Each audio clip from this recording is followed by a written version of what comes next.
All right. Now we're live on YouTube too. Awesome. Okay. Welcome back to our daily live feed. Thank you. This top is one of the few that I actually have in my rotation right now. We are, we're still getting settled into the new house.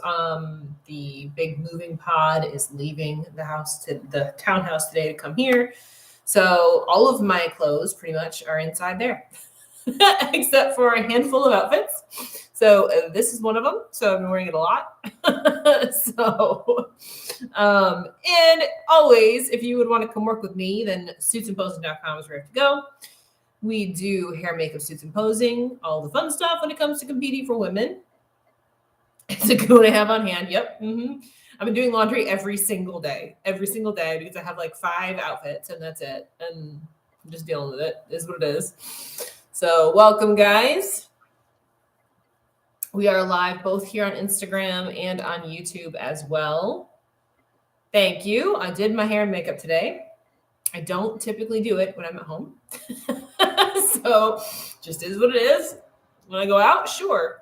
Not when I'm home. Thank you. Thank you on the top. Compliment on the top.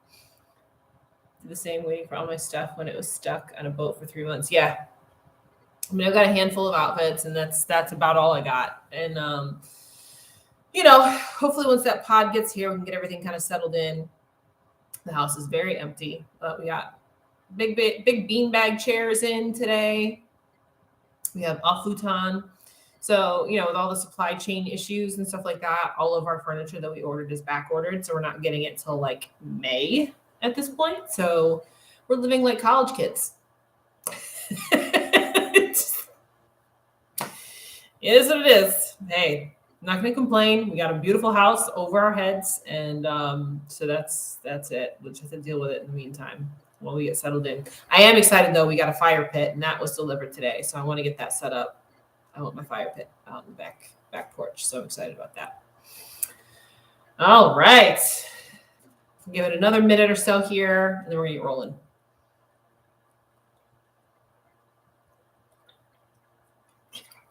So tonight's topic is what exactly is an IFBB Pro and how do you become one?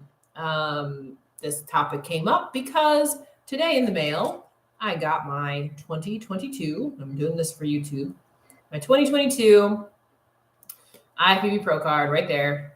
So just came in the mail today.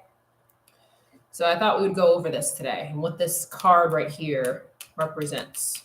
I know a lot of you guys that get on these live feeds are brand new to competing and don't even understand what this is right here. Don't even understand what this card represents. So before we get into all that, while we're on live, I'm going to go ahead and sign this because I haven't done that yet. So you can see it's literally, I just took it. I'm doing this from YouTube up here. Literally just took it out of the mailbox. So it's not even signed yet. So I'm going to do it right here on live. This is my first year back in 4 years competing. Something like that, 3-4 years, something along that line. So I'm an athlete, and pen isn't working very well. There we go. Okay. And signed. I am locked and loaded for the 2022 season. Right there.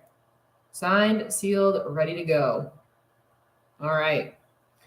So what does this card mean exactly? It means you are the best of the best. It's purple this year. Yep. So every year it's a different color. I should have brought some of my other ones out, but again, I don't know where they are. They're in one of my purses somewhere. So I've got one from every year. They're different colors every year. The orange, green, red, whatever, that kind of thing. It's showtime. That's right. So this card means that you are one of the best in the world. Okay.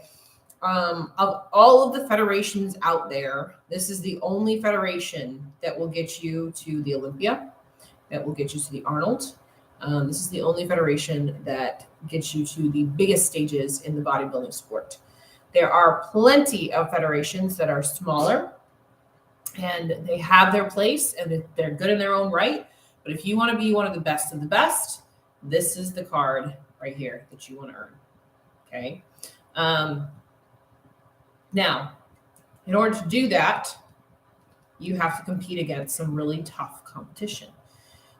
And I say this because I know this happens a lot. Girls come into this sport and they think they're going to become a pro like the first year that they compete, right? That very rarely happens. Okay. So the reason why I bring that up is because I always want you to set big goals. I always want you to have big dreams, but I also want you to set realistic goals and dreams as well.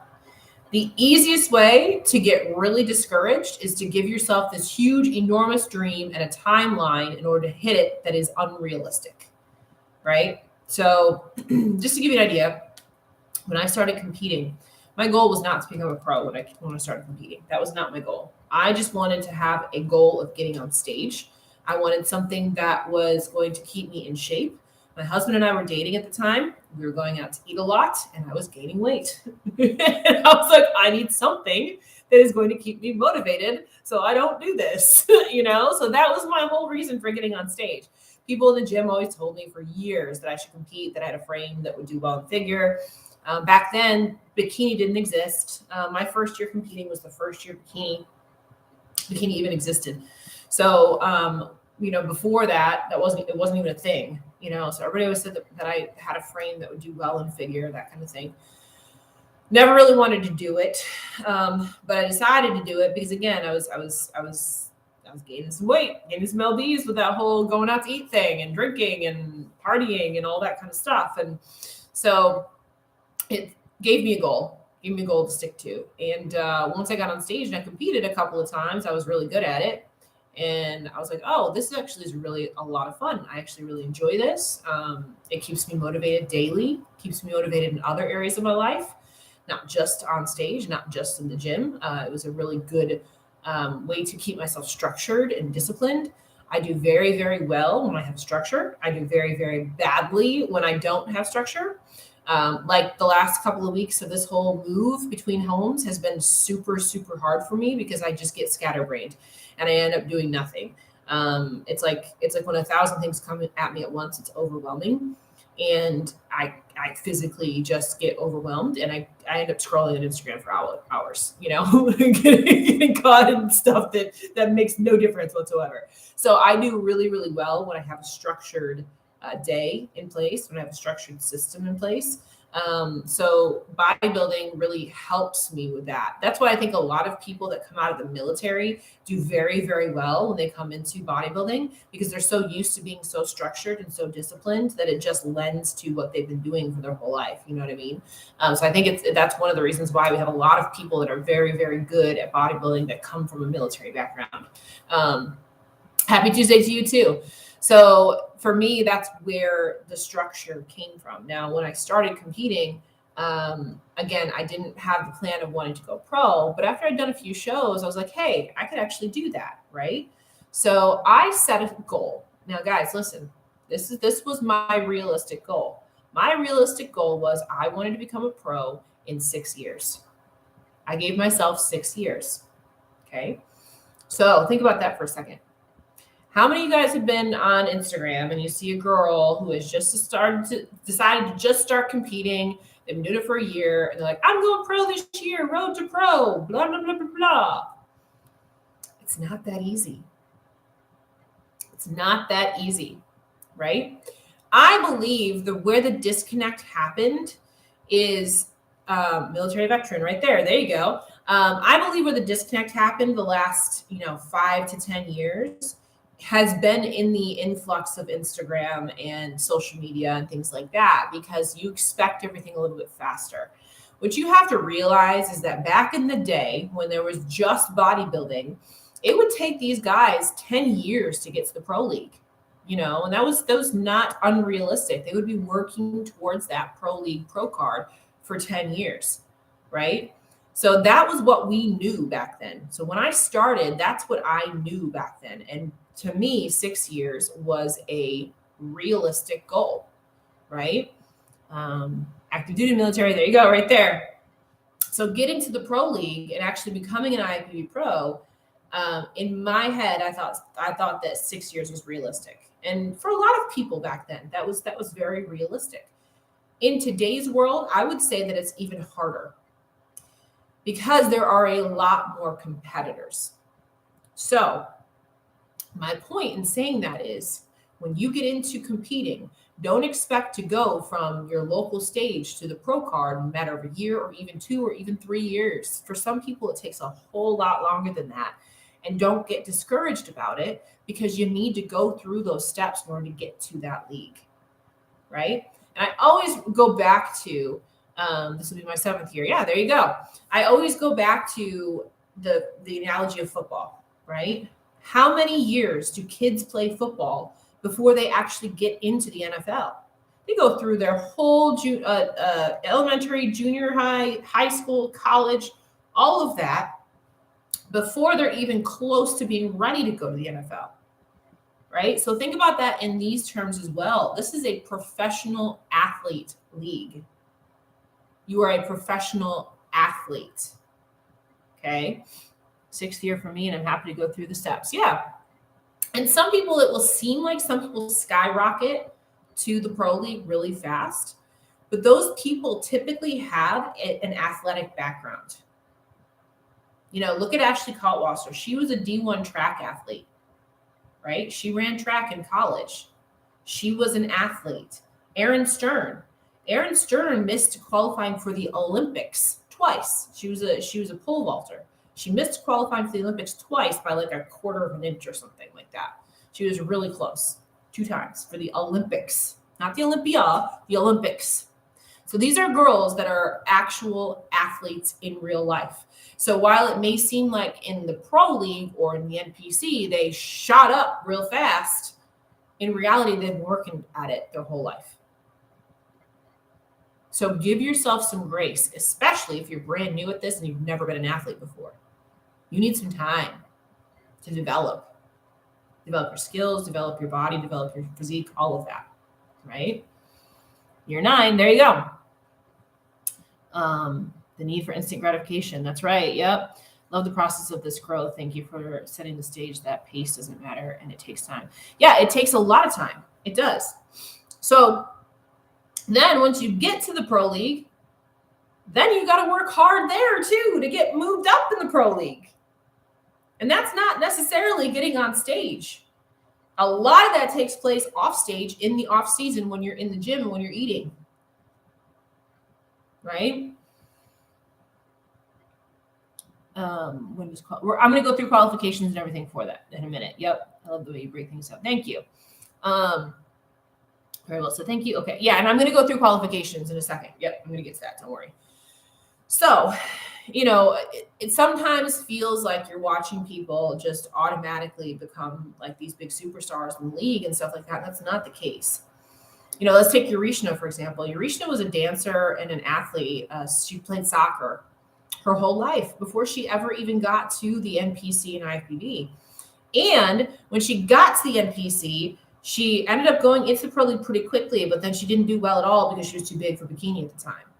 Right? So it seems like she shot up really fast, but I think she's been in the league for like 10 years or something like that. And before that, she was a soccer athlete.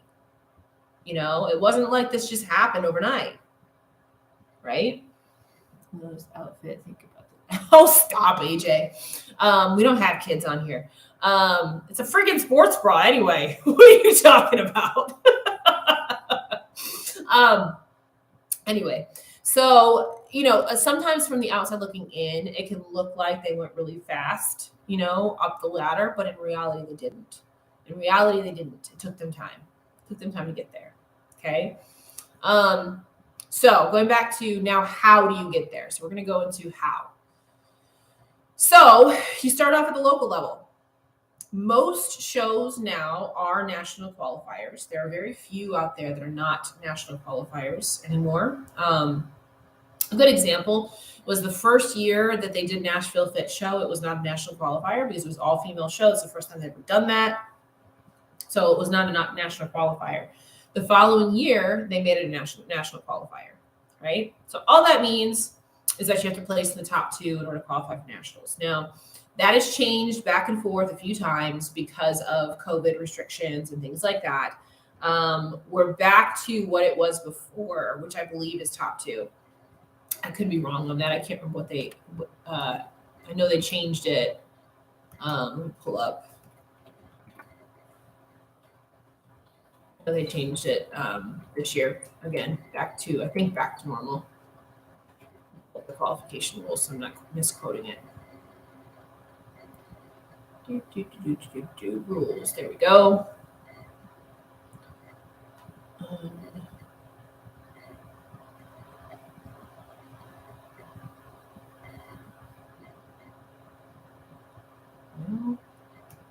Click there and see if that does it.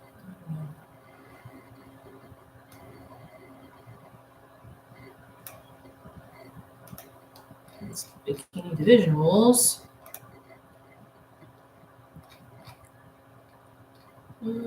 Class requirements.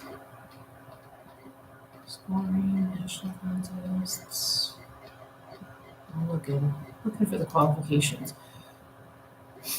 Yeah, I'm pretty sure it's back to top 2 and open. But I think also if you qualified last year, so if you qualify 1 year, you're qualified for a full year. So, like if you qualify now, you're qualified all the way through until the end of the year, next year, or this year. I'm just trying to pull it up so that I can give you exact. But I'm not finding it on here. Hang on.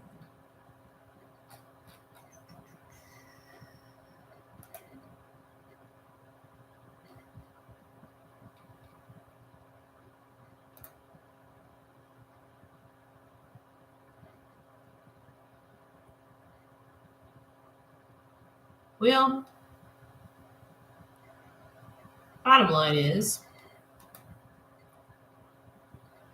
that it's back to normal, wherever that is. I love the dark hair. Thank you. I like the dark hair too. So it has rules for each division, but I'm not seeing qualifications. That's what I'm looking for.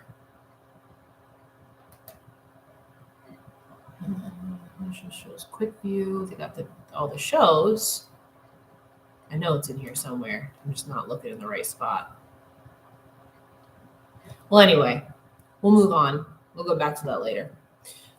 So once you're qualified through the local level, then you can go to national level. Okay. Just because you're qualified in the local level doesn't necessarily mean you should go to the national level. At this point, you should have a coach who is realistic with you and tells you if it's a good idea to go or if you just need some more time on the local level. And the other side of that too is that if you go to the national level knowing that you're not ready and knowing, you're just going for the experience and things like that, I don't have a problem with that, right? If you're going into the national level because you want to see kind of where you stack up, I don't have a problem with that. But you should have somebody in your corner that is telling you where you stand and what you should be expecting, right? When I first went to the national level, I went my first season. I knew I was not ready to go to the national level. I knew I wasn't ready. But I also knew that the shows that were in my area were very small. And I was up against 2-3 competitors, nothing really of quality.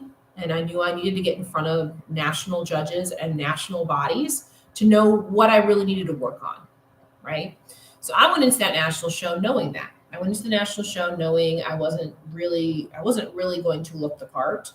I just didn't want to get last, and I didn't. I was happy. I was happy I didn't take last. But I went in knowing that I needed to do that in order to know what to work on for the next season, to know what I needed to bring to the stage in order to be competitive at that level. So if you go in with that kind of mindset, I think that's okay. But you have to remember that you have to be realistic about that. So just because you're qualified for nationals does not mean that you're ready to go. Okay. And if you do, understand it's a whole different world. So I cringe all the time when I see girls win like a local show and they're like, I'm going to go to nationals and get my pro card. Most of the time that does not happen. Okay. Because there are 50 local shows to every one national show. So remember, there's 50 other girls in your height class that just won those shows too. So remember that when you go up to like nationals, actual nationals, you're going up against all of those girls that won previously, right? Like I didn't go last year. I had to change my plan. I had a hard time getting lean enough. I decided to do local shows and reverse diet prep this year. I got to practice my stage presence. There you go. That's a perfect way to structure that, right? Because you know at that point you're not going to be competitive, right? So if you're not going to be competitive, in my head at this point in my career, if I'm not going to be competitive, I don't want to go, right? If I'm not ready, I don't want to show up. Now, it was a little different when I first started. You know, I had to look at it a little bit differently. You know what I mean? But now I'm in a different spot. So you have to take those things into consideration, right? National level is no joke. I waited 3 years before I went. Yep. Operation Pro Card placing first of 2, right? And that's something you have to remember too. It's like Devin just said, a lot of these local shows, they have just a couple of people in them, right? They just have a couple of people. So you got to remember that when you go to national level, that's going to like quadruple the amount of people, and you're going to quadruple the talent too, right? So it's not just people that can just show up. The barrier of entry for local level shows is you just show up. You hand over your money, they take it, you show up. That's the barrier of entry for a local level show. When you get to national level, these are all girls that have won shows or come in top 2 or whatever, that kind of thing, right? Right, I knew it was more than experience. Yeah. Yes, I saw this coming from Japan national shows. It was great to see what America is looking for in competitors versus Japan competitors. Yeah, that was a good thing for you right there. Yep, not going to nationals until I know I'll be competitive. Right. Because let's face it, nationals is no joke, but it's also friggin' expensive too. So if you know you're not going to be competitive, don't waste the time and money. Right? Like it's some of these shows are $350 for one entry fee. And that's just your entry fee, let alone your tan, your hair, your makeup, your hotel, your time off work, your travel expenses, all of those things. Right? So make sure that when you go, you are prepared and you're ready for it. If you're not ready for it, compete on the local level. Compete on the local level. There's a ton of fantastic local shows. It'll give you plenty of time to get experience on stage. You're going to work out all your kinks. You're going to get in front of different judges. You're going to get more and better feedback. All of those things are going to help you. All of them. Right? Plenty of good competition in the NPC. No need to rush getting pro. That's right. And that's the next thing too. You may get lucky and you may get to the pro stage really fast. You may get to the pro stage really fast. I've said this on live streams before, to enjoy your time in the NPC, because once you get to the pro league, you may never win again. And that's just the facts. You may never place again. Because when you get to the pro league, it's not just girls that work hard. It's girls that are genetically gifted and work hard. The best of the best in the world. You may never win again when you get to the pro league. So enjoy your time in the NPC. Don't rush it, right? Never rush to go to the pro because the pro shows are all over. Yeah. We need to travel for local shows where national shows judges are helpful too. Yeah, exactly. And that's something too. Like if you're looking to go to the national level, go on some of these local shows where you're going to get national level judges. You know, every show has to have like one national level judge, if it's a national qualifier, that kind of thing. But you can go to regional shows where you're going to get in front of Sandy, in front of Becky, you know, the pro league judges that are going to give you really good feedback and tell you exactly what you need to do in order to be successful when you go up to the national level. Okay. Don't rush it. Don't rush it. You may get to the pro league really fast. And then what? Right? I kind of found myself in that scenario. I made it to the pro league in three years. So I beat my goal. My goal was 6. My goal was 6 years, and I got there in 3. And I think it was too fast. Because once I got there, I didn't know what I was doing. Clue. I had no clue what I was doing once I got to the pro league. And my placings and my looks showed it. I had no clue.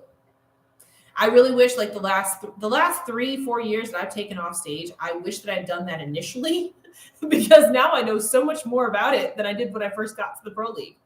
Pro League is a completely different ball game, completely different. And you have to go back to square one and start strategizing all over again, right? I remember from one of your feeds, you said that once you go pro, some people never win or place again, and you really just need to enjoy the process. Yep, absolutely, absolutely. Is there a resource to know where those judges will be on the local level? Nope.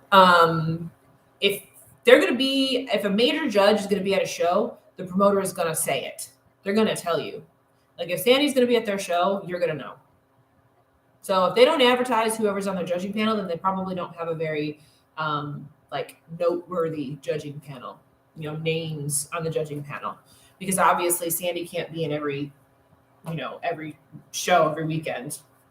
Tyler can't be at every show every weekend, that kind of thing. So I want to be the type of pro that people can relate to. Most people experience the struggle and need to know that's normal. Yeah. You know, it's human nature for us to kind of gravitate towards the people that do shoot up really fast. Like we see that. But let's take Laura Lee, for example, right? When she got to the Pro League, she was automatically up at the top. Like she won all the major shows the first year, came in and got second at the Olympia her first year, and then she's stuck there. And she still hasn't won the Olympia. And that's been, what, 5 years or something like that at this point?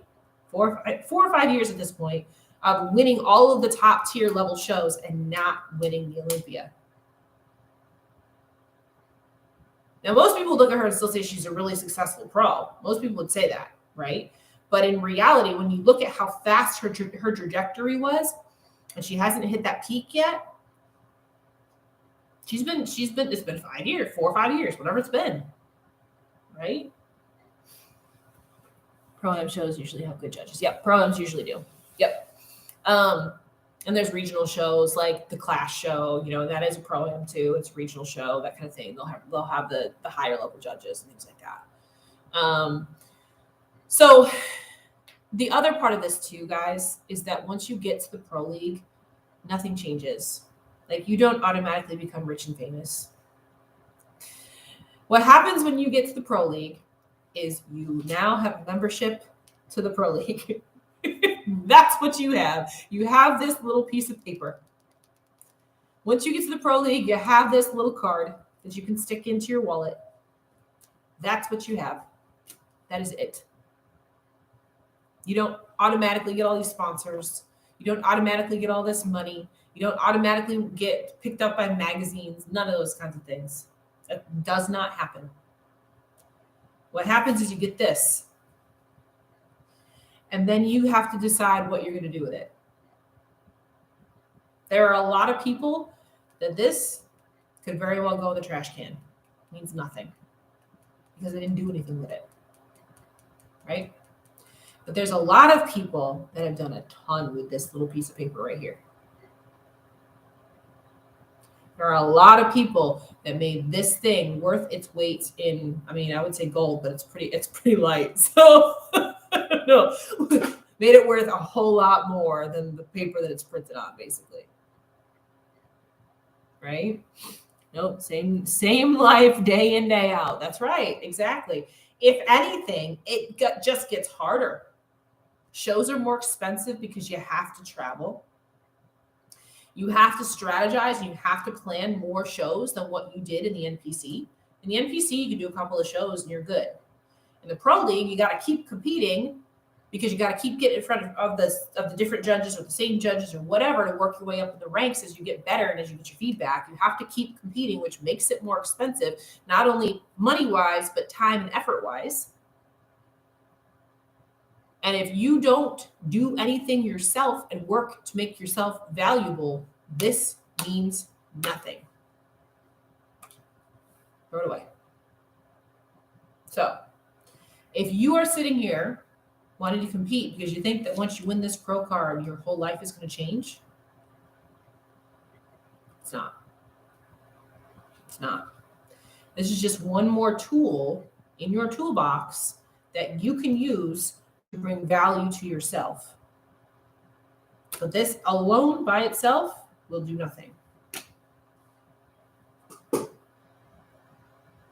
Okay? Just because you get to the Pro League doesn't mean they hand you everything on a silver platter. Doesn't work like that. Doesn't work like that. Okay? And like I said, on the other flip side of that, you work your ass off, this thing could actually benefit you hugely in your everyday life, on stage, off stage. Like I said, for me, my whole business is built off of this league. If there was no IFBB NPC, I would not have a way of making a living. That's pretty incredible. Now, would I have gotten that? Would I be where I am right now if I hadn't won this card? I don't know. To be honest with you, I don't know. Because I don't know if I would have the same knowledge. I don't know if I would have the same experience. I don't know if I would have the same investment into the league that I do. You know, all of those things, the time, the effort, the investment, all of those things came because I made my way to the Pro League. If I hadn't, I don't know if I would be investing as much of myself into my business, into this business, maybe something else, but not this one. Right? Once people go pro, how do they determine when to do their first pro show based on judging feedback? Yep, it makes prep harder so you can be competitive. Yep. So every girl is going to be a little different when it comes to when you should do your first pro show. And that's where having a good coach comes into play.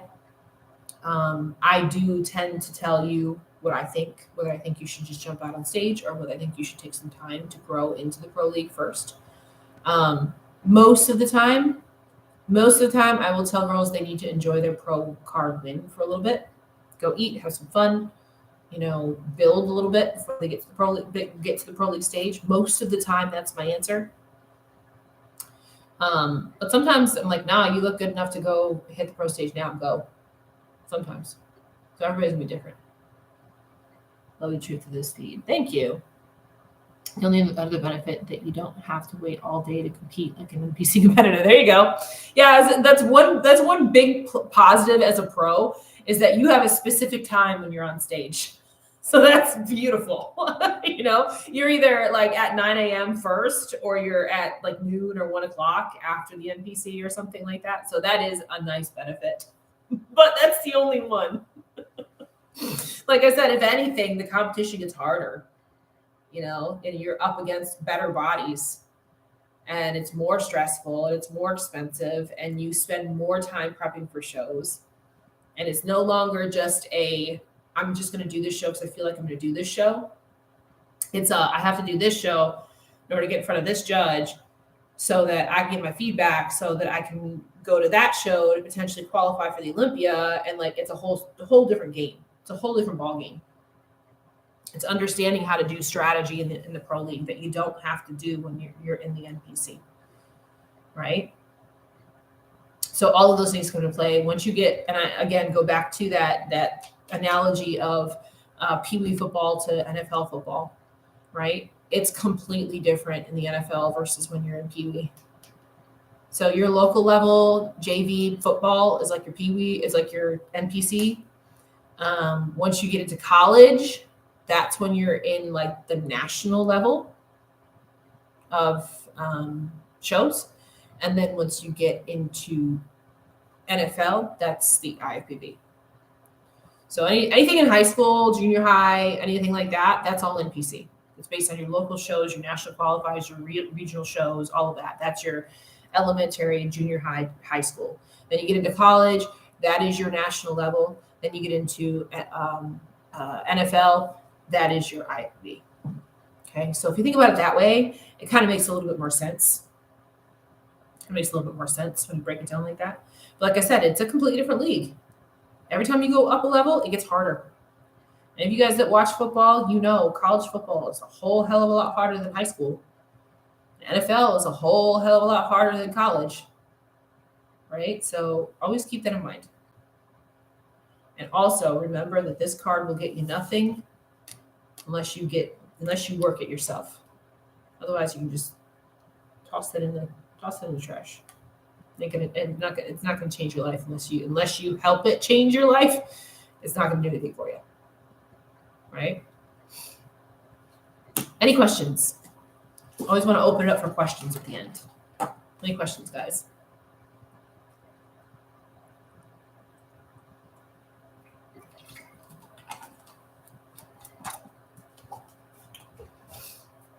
That's just a little snippet. And that's why it's important to have a coach that is on your side that understands this, that understands how to play the game and how to manage which shows you're going to go to and which ones are going to be best for you, when you should take some time off, when you should continue to push, when you should go to the next level, when you should take a step back. That's what coaches are there for. That's what they do for you. Okay? They can help you get to each level, get through each level. Okay? And it is very different when you go to each level. Some coaches are really, really good at structuring your career through the NPC, and then not so good when they get to the IFBB, and vice versa. There's some that are really, really good about how to get you through the IFBB, but don't know how to get you through the NPC. And then there's some that are good at both.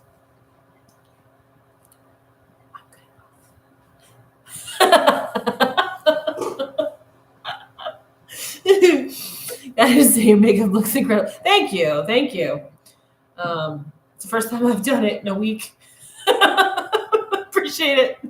Plus, I put spray tan on, so I do have some tan, like bronzer on my face. So whenever I have bronzer on my face, I always feel a little bit more healthy. Like I am getting the diet face for sure.